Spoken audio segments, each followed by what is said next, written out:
En ek dink baie van ons, en dalk jy wat hierna luister vandag, was al meer in sulke oomblikke as wat jy besef. Want wat sê 'n mens wanneer Jesus weggaan? Wat sê 'n mens wanneer jy weet hy leef, maar jy kan hom nie meer sien nie? Ons bid, maar dinge verander nie. Ons sê Jesus leef, maar ons kyk na die omstandighede in ons land, na ons families, ons finansies, ons kerke, ons toekoms, en dit voel vir ons asof Jesus weg is. Ek en jy beleef dalk daar dieselfde teleurstelling, waar ons soos hierdie disippels wat staan en kyk na die hemel wil sê, maar Here, wat nou?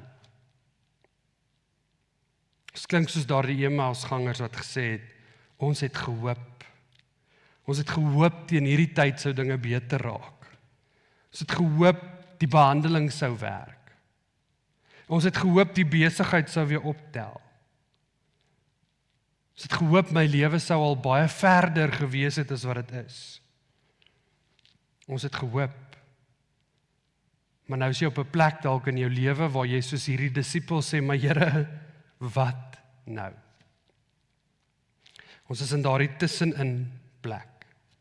Is nie heeltemal by ongeloof nie, maar jy voel jy is nie by oorwinning nie. Jy weet Jesus leef, maar jy sien hoe hy weggaan. Jy staan iewers tussen die opstanding en hemelvaart. Jy glo Jesus leef, maar jy sien sy voete net verder en verder weggaan. Ons leef tussen Romeine 8:28 wat sê, God laat werk alles ten goeie, maar die werklikheid voel nie so nie.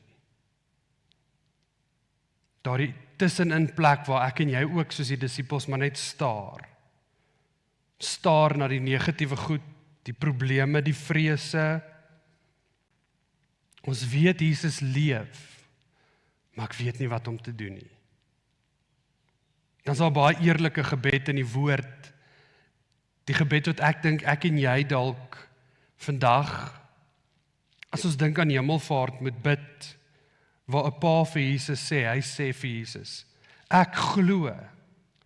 En ek dink vandag jy kan saamstem, ek glo, ek weet Jesus leef, ek weet hy kan enigiets doen, ek glo, roep die seun se pa dadelik uit, en dan sê hy, help my in my ongeloof.